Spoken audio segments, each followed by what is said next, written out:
பீகாரில் பாலூட்டும் தாய்மார்களின் தாய்ப்பாலில் யுரேனியம் இருப்பது ஆய்வில் கண்டுபிடிக்கப்பட்டுள்ள சம்பவம் பெரும் அதிர்ச்சியை ஏற்படுத்தியுள்ளது. பாட்னாவில் உள்ள மகாவீர் புற்றுநோய் மருத்துவமனையின் குழுவினரும் டெல்லியில் உள்ள எய்ம்ஸ் மருத்துவமனையின் குழுவினரும் இணைந்து அண்மையில் ஒரு ஆய்வை மேற்கொண்டனர். இவர்களின் ஆய்வு என்பது பீகாரில் பாலூட்டும் தாய்மார்களின் தாய்ப்பால் பற்றியதாகும். 2021ஆம் ஆண்டு அக்டோபர் முதல் 2024ஆம் ஆண்டு ஜூலை வரை இந்த குழுவினர் ஆய்வு நடத்தினர். பீகாரில் உள்ள போஜ்பூர், சமஸ்திபூர், ககாரியா, பெகுசராய், கதிகார், நாலந்தா ஆகிய மாவட்டங்களில் வசித்து வரும் 17 வயது முதல் 35 வயது வரை உள்ள பாலூட்டும் தாய்மார்களின் தாய்ப்பால் மாதிரிகளை சேகரித்தனர். இவர்களின் ஆய்வு முடிவுகள் தான் இப்போது பெரும் அதிர்ச்சியை அளித்துள்ளன.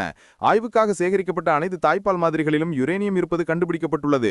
இந்த யுரேனியம் செறிவானது 0 முதல் 2.25 மைக்ரோகிராம் வரை இருந்துள்ளது. சராசரியாக ககாரியாவில் சேகரிக்கப்பட்ட தாய்ப்பால் மாதிரிகளில் இந்த அளவு அதிகமாகவும், நாலந்தாவில் மிக குறைவாகவும் கண்டறியப்பட்டுள்ளது. யுரேனியம் பாதிப்பால் பீகாரில் 70% குழந்தைகள் பாதிக்கப்படும் அபாயம் எழுந்துள்ளது. இதுகுறித்து ஆய்வாளர்கள் கூறியதாவது, தாய்ப்பாலில் யுரேனியம் இருப்பதற்கு காரணம் சுற்றுச்சூழல் மாசுபாடுதான்.